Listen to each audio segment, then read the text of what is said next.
샬롬, 김영준입니다. 저희는 지난 시간까지 열왕기를 함께 살펴보았습니다. 이번 주부터 역대기를 나누도록 하겠습니다. 열왕기에서 이스라엘 역사와 주변국 관계를 충분히 다룬 것 같은데 또 역사를 왜 기록하였지 의문이 들 수도 있습니다. 함께 공부하면서 역대기와 열왕기의 다른 점, 또 역대기의 기록 목적 등을 살펴보도록 하겠습니다. 역대기의 책 이름은 히브리어로는 디브레 하야밈, 직역하면 그날의 말씀들인데요. 해석해보면 이제 그 시대의 사건들 이렇게 볼 수가 있을 거고요. 영어로는 이제 크로니클스에서 연대기라 이렇게 되어 있습니다. 이것을 70년역에서는 그 파랄레이 포메논해서 생략된 것들의 책, 즉 사무엘서와 열왕기서에서 다루지 않은 내용을 보완했다 하는 뜻으로 이제 이름을 붙였는데요. 그리고 영어 크로니클스는 그 초대 교부죠. 제롬, 그 히에로니무스가 라틴어로 크로니콘, 토티우스, 디비나이, 히스토리아이. 그래서 하나님의 전체 역사의 연대기 또는 뭐 거룩한 전 역사의 연대기 이렇게 이제 이름을 붙였는데 거기서 유래해서 그 크로니클스라고 영어는 이제 이름을 붙이고 있습니다. 저자는 유대 전통에서는 에스라라고 하지만은 이 에스라 느헤미야서와의 그 신학적인 강조점이 좀 다르기 때문에 뭐 에스라는 아닐 것이다 이렇게 좀 얘기가 되고 있고요. 그 시기는 주전 5세기 후반이다. 그러니까 뭐 450년에서 한 400년 또는 뭐 300년대까지 아마 내려갈 수도 있을 것 같은데요. 그러니까 고레스 왕 그 칙령이 538년에 있었고 수르바벨이 이제 와서 성전을 건축하고 했었던 때가 이제 500 뭐 10년 뭐 그 근처고 또 다리 왕이 요 다릭이라는 이제 다리오 왕의 동전이 언급이 되고 있는데요. 이 다리오 왕은 주전 522년에서 486년까지 통치했었던 페르시아를 아주 번창하게 했었던 왕이죠. 그 동전이 이런 것들이 이제 언급되는 거 보면 그 이후식일 것이다. 그래서 주전 450년 그 이후일 것이다. 그래서 450년, 400년 정도 이렇게 보면 될 것 같습니다. 전체 기록 목적은 이제 정체성을 이제 회복하고 그 다음에 성전과 예배의 회복, 다윗 언약의 재확인 이렇게 이제 기록 목적을 볼 수가 있겠는데요. 이 정체성의 회복이라는 것은 우리는 누구인가? 이제 포로로 갔다가 고레스 칙령을 통해서 예루살렘으로 이제 귀환을 하지 않았습니까? 근데 귀환해서 봤더니 뭐 완전히 황폐하고 거기서 성전을 재건하려고 하는 것도 상당히 힘든 일이고 사는 것 자체가 거기서 힘든 그런 이제 상황이 맞닥뜨려서 우리 큰 꿈을 갖고 이제 이 고국으로 돌아왔는데 도대체 이 지금 벌어지고 있는 상황을 어떻게 이해를 해야 될 거냐 하는 것이죠. 그래서 우리는 누구인가? 그리고 이런 상황 속에서 하나님의 백성으로 우리는 어떻게 살아야 하는가? 그것을 이제 알려주기 위해서 기록한 책이다. 그래서 정체성 회복이 되겠고요. 이 성전과 예배의 회복은 결국 성전 중심의 그 이제 뭐랄까 정체성, 그러니까 민족의 어떤 정체성을 그 성전 중심의 신앙을 가져가야 된다. 그래서 성전 제사죠. 그 거기에 이제 레위인과 이제 찬양이 강조가 되고 있습니다. 그래서 포로기 이후에 공동체의 중심을 어디에 두어야 될 것인지 그들의 어떤 그 정신적인 방향, 신앙적인 방향을 어디에 둘 것인지가 필요해서 이 역대기를 기록했다 볼 수가 있겠습니다. 그리고 다윗 언약의 재확인은 이렇게 지금 황폐한 곳에서 새롭게 이제 성전도 재건해야 되고 도시도 이제 재건해서 그들이 이제 살 길을 만들어야 되는데 그런 열악한 환경 속에서도 이 다윗 언약은 그러니까 다윗 왕조는 끝난 것이 아니라 하나님의 약속, 다윗 언약을 통한 하나님의 약속은 여전히 유효하다 하는 것을 이제 보여주기 위해서 역대기를 기록하였다. 그래서 역대기는 이 무너진 환경 속에 그 귀환한 백성들에게 다시 하나님 중심으로 살아야 된다 하는 것을 외치는 책이다. 이렇게 말씀을 드릴 수가 있겠습니다. 구조는 이제 역대기 상에서 하까지 네 부분으로 크게 좀 구분하기가 좀 쉽게 되어 있는데요. 역대상 1장에서 9장까지는 이제 족보가 나오는데 꽤 긴 족보죠. 이 아담으로부터 시작을 합니다. 그래서 그 자신들 이 포로 귀환한 세대까지 그 계보를 갖다가 이제 열거를 하고 있고요. 이 중에서도 말씀드린 대로 성전과 예배 해서 이제 유다와 레위 지파를 이제 강조를 하고 있습니다. 선택받은 백성을 해서 정체성을 이제 확인한다 하는 측면이 있겠고요. 역대상 10장에서 29장까지 이제 다윗 왕에 대해서 나옵니다. 그래서 다윗 왕의 통치와 성전 건축을 준비한 것. 그래서 여기에 이제 다윗 언약과 이제 예배를 어떻게 이제 드릴 것인지에 대한 어떤 모델을 제시를 하고 있습니다. 그리고 역대 하로 넘어가서 이게 원래 이제 말씀드렸지만은 역대 상하는 70년에서 구분을 한 거고 원래 히브리 성경 그 유대인 성경 한 권으로 되어 있지 않습니까? 그래서 이제 역대하 1장 9장에서는 이제 솔로몬이 중심이 돼서 솔로몬 왕의 지혜와 성전 완공에 대해서 다루고 있고 그래서 성전의 영광과 하나님의 나라의 번영에 대한 어떤 기대 이것을 이제 갖고 있음을 요 구분에서 이제 말씀을 하고 있고요. 역대하 10장에서 36장까지는 그 이후에 이 유다 왕조 그러니까 나중에 말씀을 드리겠습니다만 역대기는 남유다 그 왕조 중심으로 기록을 하고 있습니다. 여기 써 있네요. 그래서 분열 왕국부터 시작해서 예루살렘 함락까지 그러니까 시드기야 왕 마지막 왕이죠. 그래서 이제 고레스 칙령이 마지막 36장 마지막 부분에 나오죠. 그래서 너희들은 다 돌아가서 성전을 재건내라 하는 말씀이 이제 마지막에 나오고 있는 그래서 신앙의 개혁과 회복에 대한 소망을 이제 보여주고 이제 가르치고 하는 책이다 이렇게 말씀을 드릴 수 있겠습니다. 그래서 열왕기와 역대기를 한번 비교를 해보면은요, 이 저작의 시기, 그 다음에 독자, 청자, 기록 목적 세 가지 같이 보면은 열왕기는 이 포로기 중에 기록을 했다고 그랬죠. 이제 포로 귀환 전입니다.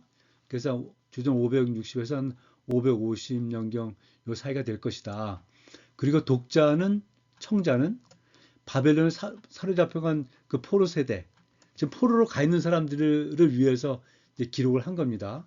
그 기록 목적은 뭐냐면 포로로 가 있으니까 이분들이 얼마나 여러 가지로 지금 그 어려움을 겪고 있겠습니까?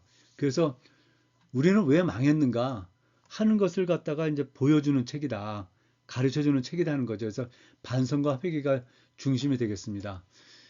반면에 역대기는 남자 중심이라는 말씀을 드렸는데 포로 귀환 후다.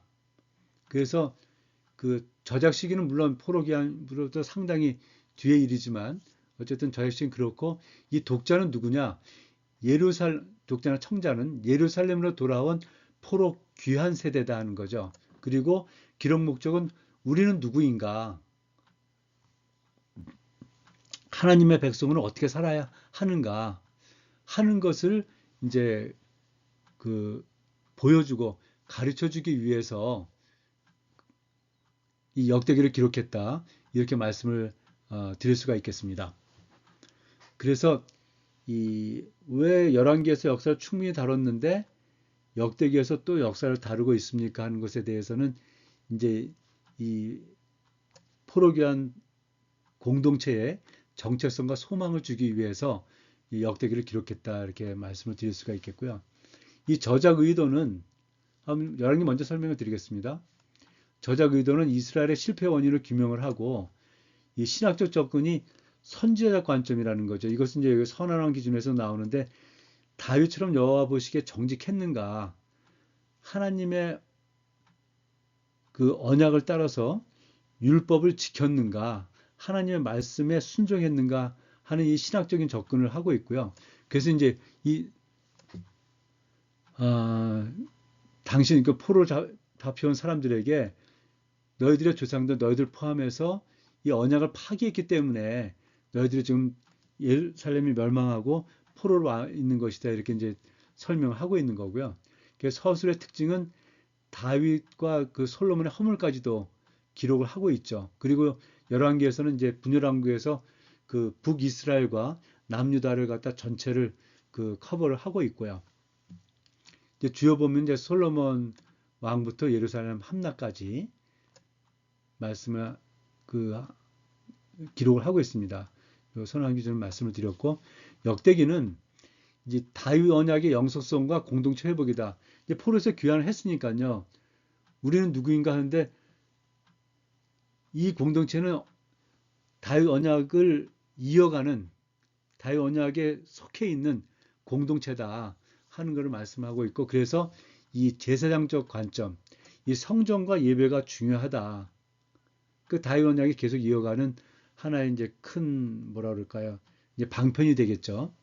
그래서 서술 특징에서도 이 다윗과 솔로몬을 보면 열왕기에서 이제 뭐 다윗의 바세바 사건 이런 것을 설명을 하고 거기서 그 이 아들들하고 문제들 이런 것들만 설명을 하고 했지만 역대기에서 그런 것들을 다 생략을 했습니다.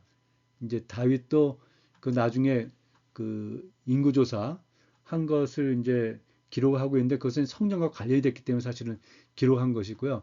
이 솔로몬이 뭐 그 아내가 뭐 1000명이나 되었다 이런 기록들은 다 이제 빼놓고 긍정적인 것들만 기록을 하고 있습니다. 그래서 이 다윗과 솔로몬의 어떤 재해석이다.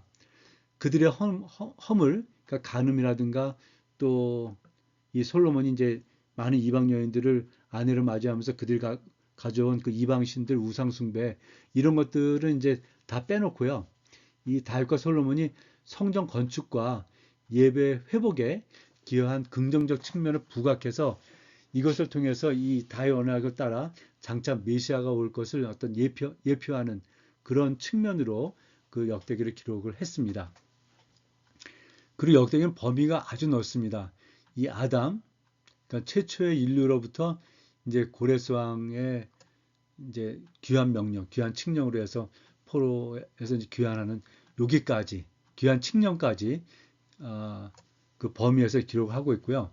이 선언한 기준은 성전과 하나님 중심이었나 그 왕의 통치 기간에 그 왕이 성전과 하나님 중심으로 통치를 했는가 아닌가 이것에 따라서 그 선언왕을 이제 평가하고 있다 이렇게 말씀을 드릴 수가 있겠습니다. 그래서 이제 관점의 차이를 볼 수가 있겠죠.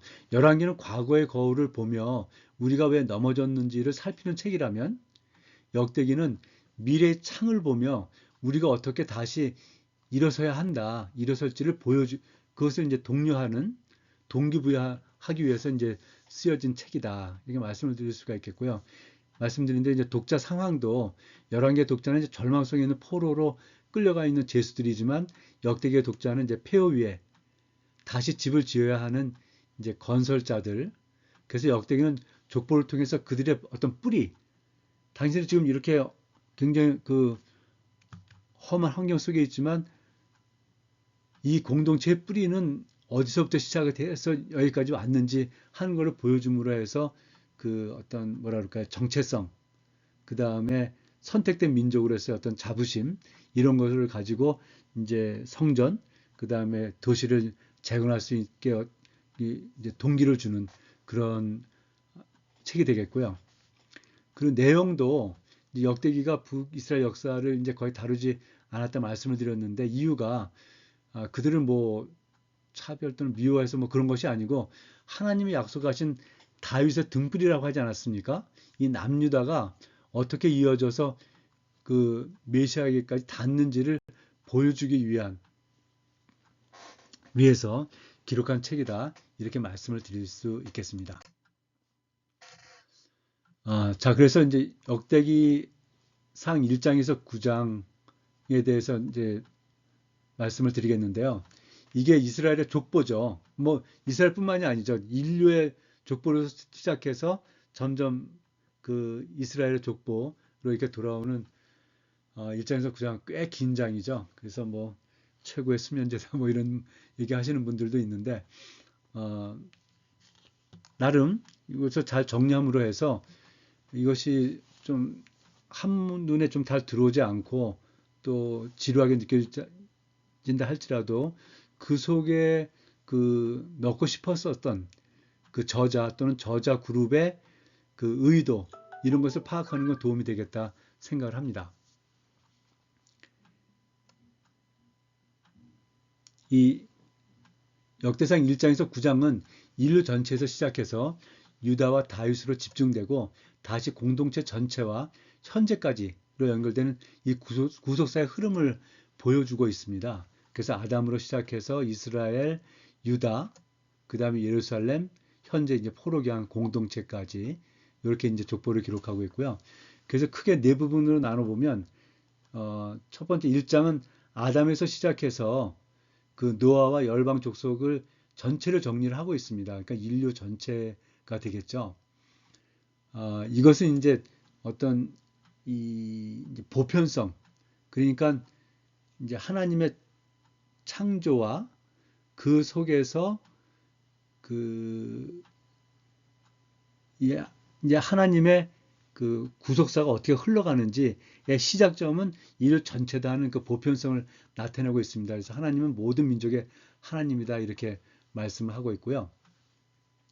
그다음 이제 이 4장에서는 유다 지파의 중심에 이제 계보를 쭉 이제 그 기록을 하고 있고 그러면서 이제 다윗으로 이제 이어집니다. 그리고 4장에서 야베스의 기도가 나오고 있죠. 그래서 중심 인물은 유다 지파에서 특별히 이제 다윗 계보다.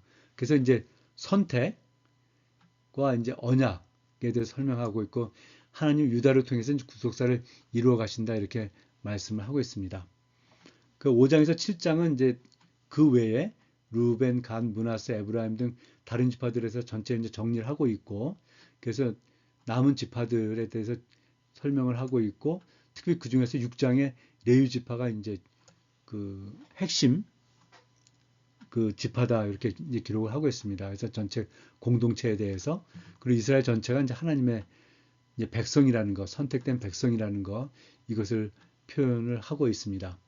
그 이제 8, 9장에 가서는 이제 8장에서 사울의 계보에 대해서 이제 베냐민 지파에 대해서 설명을 하고 있고 9장에 가서는 현재 예루살렘에 이제 거주하고 있는 사람들, 특별히 이제 제사장과 레위인들에 대해서 그 기록을 하고 있습니다.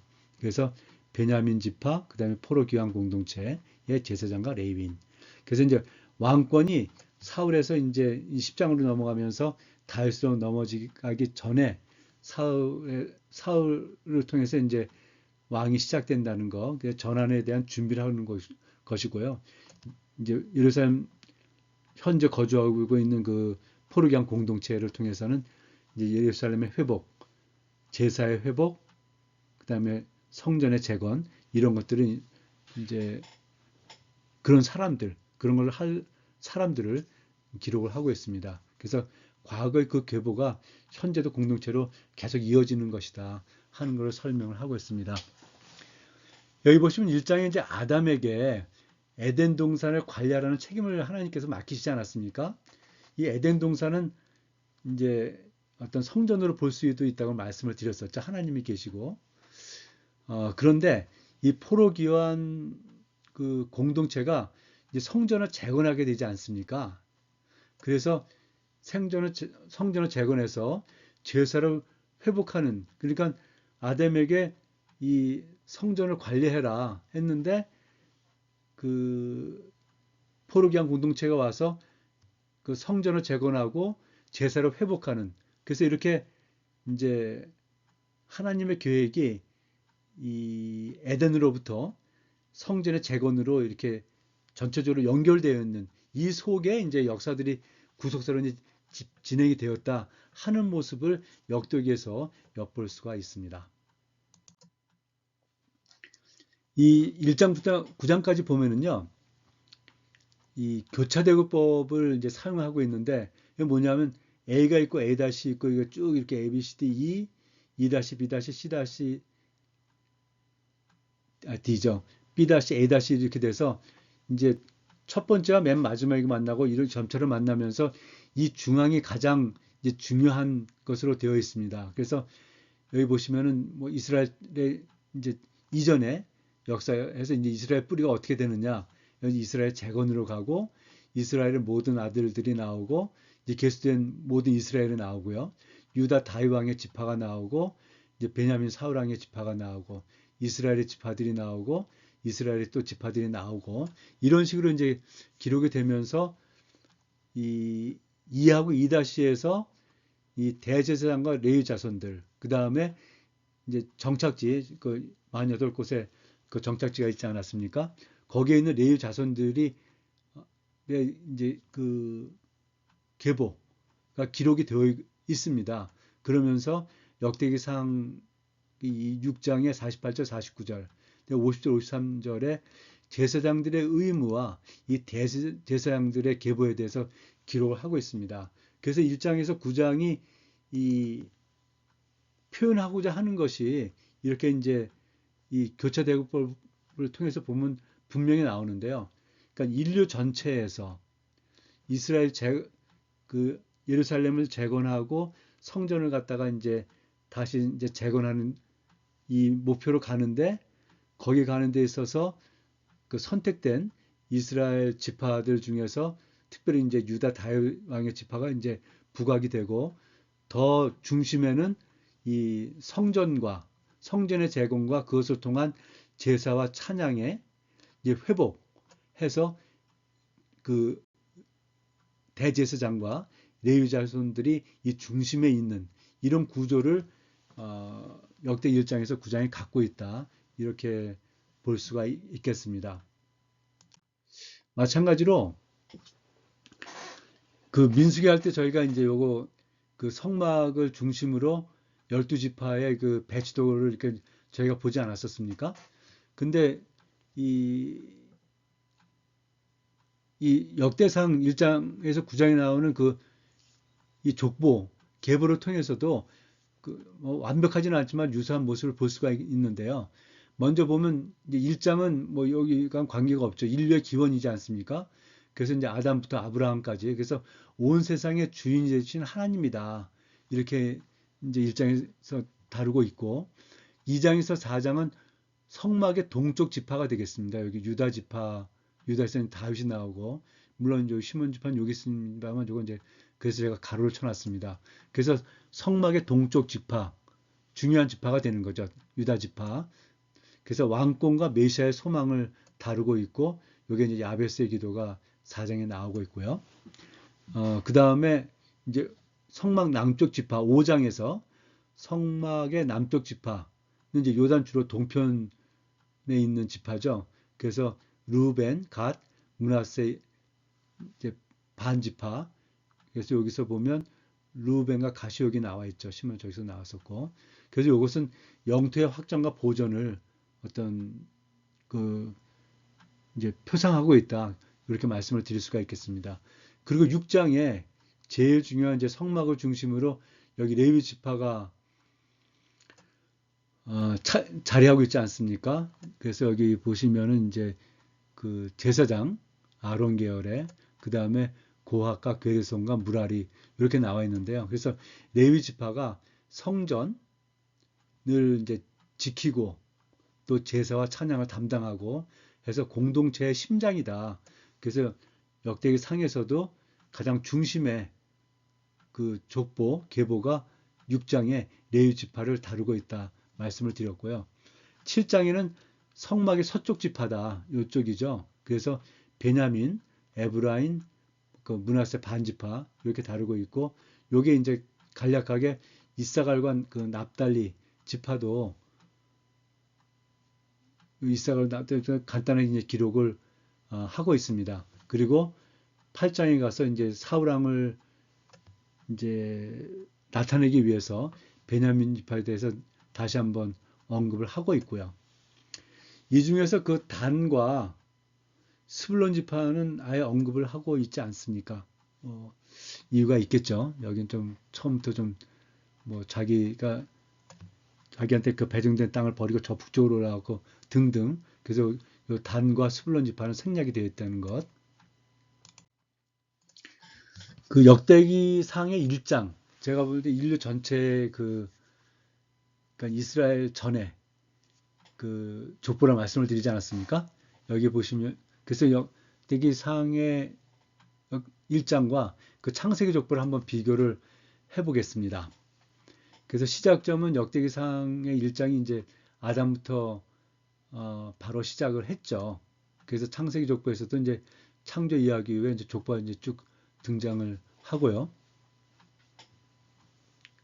그래서 역대기는 이제 역사의 요약으로 바로 출발을 한다. 그러니까 그러니까 무슨 얘기냐면 창세기는 창조 이야기가 나오고 그다음에 이제 족보가 등장을 하는데 계속되는 이야기였습니다만 역대기상에서는 그런 이야기들 어떤 에피소드 이런 것들은 다 뺐습니다. 그냥 족보만 쭉 열거하는 그런 식으로 돼서 뭐 지루하다고도 볼 수 있고 좀 보기가 쉽지 않은 그런 부분은 있는데요. 그렇고 그다음에 이제 서술 방식 그래서 이제 매우 압축적이고 이름나의 중심이다 말씀을 드렸고요. 근데 창세기에는 그 이제 홍수 뭐 그 다른 사건들 뭐 이런 것들이 다 이제 뭐 바벨탑이니 뭐 이런 다 이야기들을 포함을 하고 있습니다. 그래서 역대기는 어떤 신학적인 선택과 편집을 했다. 그 의도를 가지고 말씀을 드릴 수 있겠고요. 그 노아 이후에 그 세 아들을 중심으로 해서 열방으로 이제 확장이 되어 나가는 그 세 아들 중심으로 해서 역대상에 기록을 하고 있는데 그 창세기에서는 동일하지만 사건들도 계속 그 언급을 이제 하고 있고요. 그래서 역대기는 결국 이 결과 민족이 어떻게 이렇게 이제 인류가 어떻게 이제 분포를 했는가 하는 것에 집중을 하고 있습니다. 열방 목록도 이제 민족 중심이고 뭐 바벨탑 사건이라든가 뭐 이런 것들 다 포함하고 있고 그래서 이 세계 민족 지도를 이렇게 보여주는 것이 되겠고요. 그다음에 아브라함 계보에서는 이제 아브라함 후손에 대해서 이제 간략하게 정리를 하는데 창세기에서는 아브라함 이야기가 뭐 꽤 상세하게 언약부터 시작해서 막 이야기되어 있어서 이런 이야기들은 이제 다 제거를 하고 계보만 강조를 하고 있습니다. 그래서 역대상 1장은 창세기의 이야기를 지우고 하나님이 인류 가운데 이루신 구속사의 흐름만 남긴 신학적 지도다.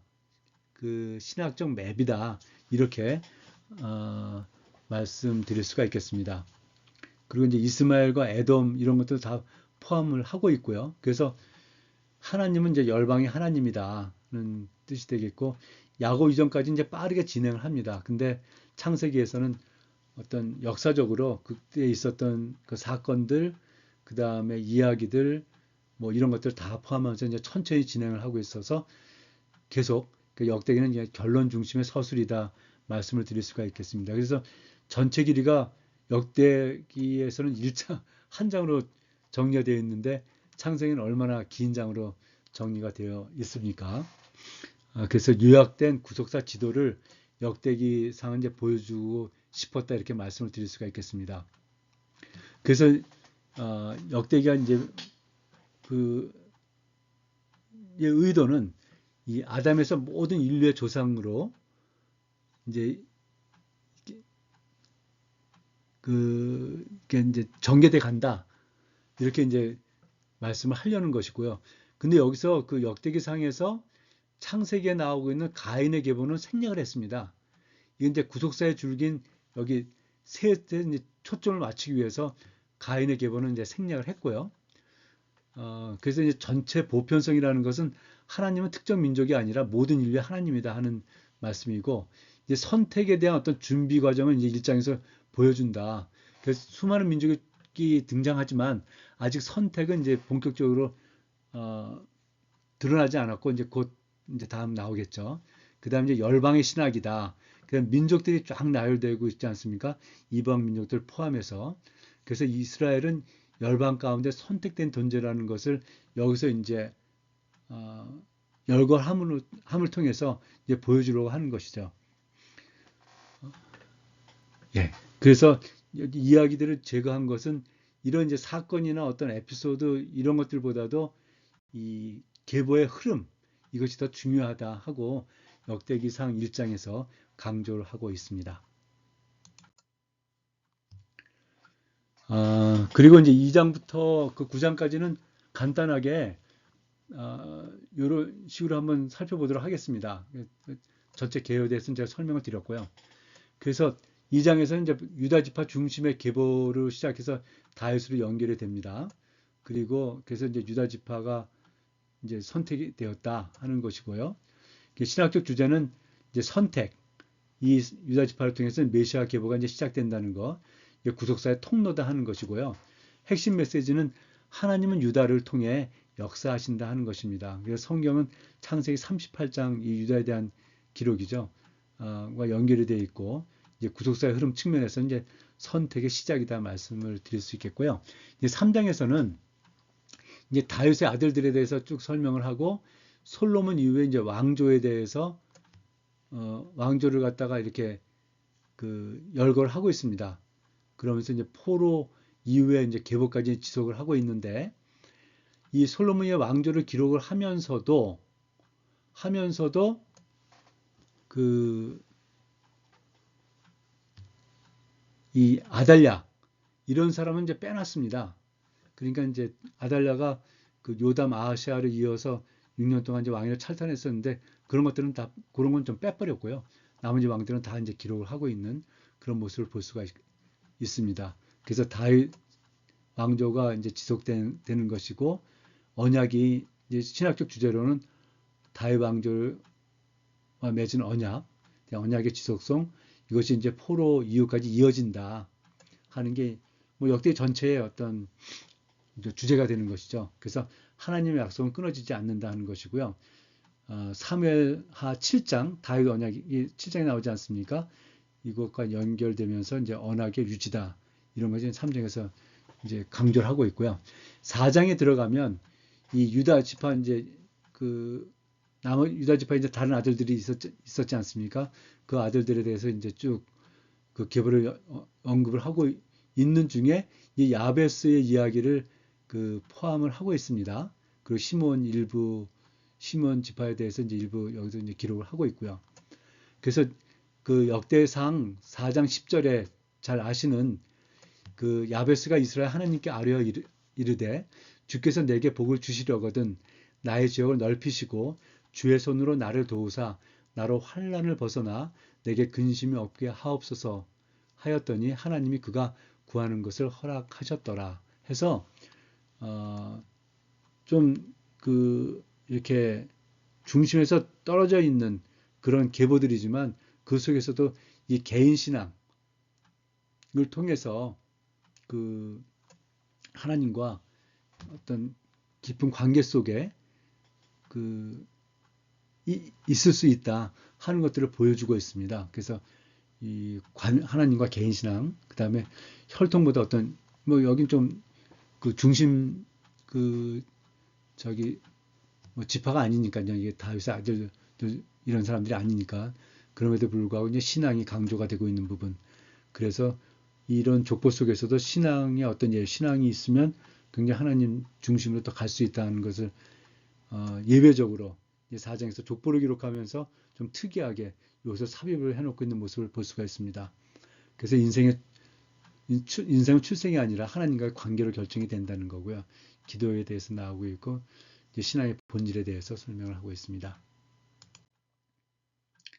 그 다음에 5장에서는 이 루벤, 갓, 므낫세 반 지파 계보에 대해서 쭉 이제 열거를 하고 있고 이들이 이제 전쟁 그 뭐 아람 그다음에 아수르 이런 전쟁에서 이제 패배를 하지 않았습니까? 결국 우상 숭배를 했기 때문에 너희들이 패배를 했고 또 포로를 끌려간 것이다 해서 여기 이제 그 요단 동편 지파들 아닙니까? 그들이 먼저 망했죠. 아수르에 먼저 망했죠. 예, 그걸 설명을 하고 있고 그래서 이제 요단 동편 지파의 역사와 그들의 실패 이유들에 대해서 설명을 하고 있습니다. 그래서 신학적인 주제는 불순종과 심판, 언약의 불순종의 결과로 이제 심판을 받았다는 거고, 그 너희들이 하나님을 버렸기 때문에 심판을 받고 포로로 끌려간 것이다 이렇게 설명하고 있습니다. 그래서 핵심 메시지는 하나님을 떠나면 반드시 무너진다는 것이고요. 결국 북이스라엘 이제 좀 확대해 보면 북이스라엘 멸망까지 이 11개에서 다루고 있는 그분에 대한 설명이 되겠고요. 이 구속사 흐름에서는 이제 실패, 그러니까 하나님 그 신앙의 실패하에는 이제 심판을 받는다 하는 것을 이제 보여주고 있습니다. 6장은 말씀드린 대로 이 1장에서 9장 그 이스라엘 계보의 중심인데요. 이 레위 지파 계보에 대해서 열거하고 있고 거기서 이제 특히 이제 제사장과 찬양 담당자에 대해서 이제 정리를 자세히 하고 있습니다. 그래서 레위인과 이제 성전 사역, 뭐 제사 찬양 이런 게 되겠죠. 예배 중심, 그다음에 제사장 제도, 하나님께 나아가는 그런 구조로 되어 있고, 그래서 예배가 공동체의 중심이다 하는 것을 이 이스라엘 족보 전체에서 핵심 뭐 문장으로 이렇게 말씀을 드릴 수가 있겠습니다. 그리고 이것은 이제 출애굽기 레위기에 나왔었던 어떤 제사 제도 이런 것들에 대한 것과 이제 연결되고, 그다음에 회복의 중심에는 예배가 반드시 회복이 이제 되어야 한다 하는 것을 이제 역대기 전체의 그 저작 목적에 맞는 그런 것을 여기서 이제 설명하고 있습니다. 7장에 가서는 나머지 지파들, 막 이사갈, 베냐민, 납달리, 므낫세, 에브라임, 아셀 등 여러 지파들에 대해서 딱 이제 열거를 하고 있습니다. 그래서 나머지 지파들도 이제까지 확장을 하고, 그래서 공동체 전체를 그 이스라엘 백성들을 다루고 있다. 그 균형 있는 지파 구성이고 모든 지파를 포함하고 있고, 아까 말씀드렸지만 그 단과 그 스불론 지파는 물론 빼놨습니다. 그리고 이제 핵심 메시지는 7장에서는 하나님의 백성이 전체 공동체다. 그래서 여호수아가 이제 그 각 지파별로 땅을 이제 분배하지 않았습니까? 그 지파들이 다 여전히 설명이 되고 있어서 이제 공동체가 이제 확장되어지는 그 모습을 보여주고 있고요. 8장에서는 이제 베냐민 지파에 대한 계보에서 이제 사울 가문에 대해서는 상세하게 기록을 하고 있습니다. 그래서 이 베냐민 지파에서 이제 사울 왕이 처음 이제 왕권을 시작한 거, 그 다음에 사울에서 이제 다윗으로 이어지는 어떤 전환 준비하는 것, 그리고 인간 왕권의 한계에 대해서 이제 암시하고 있고, 핵심 메시지는 왕권은 사울로 시작되지만 완성은 아니다 하는 것을 이제 보여주려고 하고 있고요. 사무엘상에 이제 사울 왕 이야기가 나오고 있습니다. 그 구속사의 흐름에서 이제 왕권의 전환 준비를 말씀하고 있고, 오늘 그 강의 마지막 그 역대기상 9장에서는 이 포로 귀환 후에 이제 여기까지 쭉 이제 그 왕의 계보, 그 지파들의 계보를 쭉 설명하고 9장에 와서는 포로 귀환 후에 예루살렘에 이제 거주하고 있는 거주자의 명단, 그리고 포로 귀환하고 그 제사장 레위인 문직의 명단. 그래서 이제 중심이 이제 초점이 현재 포로 귀환한 공동체가 되겠습니다. 그래서 이 공동체는 회복의 공동체고 예배 중심의 구조로 가야 되고 성전 중심의 삶을 이제 살아야 된다. 하나님 중심의 삶을 살아야 된다. 그것이 이제 그 이스라엘 그 공동체의 정체성이고 뭐 존재 목적이다. 이런 것을 설명하고 있는 것이죠. 핵심 메시지는 하나님의 백성은 예배 공동체로 다시 세워진다. 해서 이제 이런 부분들이 결국 에스라, 느헤미야 이제 포로 귀환에서 물론 성전은 그 전에 그 재건이 되지만 이제 에스라가 가서 율법을 가르치고 느헤미야가 이제 성벽을 또 재건하고 하면서 그 하나님 백성으로서의 모습, 이제 성전과 또 예루살렘과 이런 것을 갖다 이제 재건하고 회복하는 그런 모습을 보임으로 해서 이제 구속사적 측면에서는 현재로 이어지는 회복이다. 이렇게 설명을 드릴 수가 있겠습니다. 이렇게 역대기상 1장에서 9장 그 뭐 쉽지 않은 족보에 대해서 설명을 드렸는데요. 말씀드린 대로 전체의 어떤 틀, 구조 이런 것들을 각각의 어느 개개인의 이름 이런 것들을 다루는 것보다는 그것이 중요할 것 같고요. 또 하나는 그 왜 역대기를 기록을 했는가? 역대기의 그 독자, 청자는 누구인가 하는 것을 이제 잘 기억을 하고 그들에게 주는 이제 메시지다. 그들에게 어떤 성전을 건축하고 예루살렘 성을 회복하게 하려는 아주 황폐한 곳에서 하려는 그 공동체에 주는 어떤 동기부여를 하기 위해서 기록한 기록 목적을 갖고 있는 책이다. 이렇게 설명을 드릴 수가 있겠습니다. 예, 오늘 강의는 여기서 마치겠습니다. 감사합니다.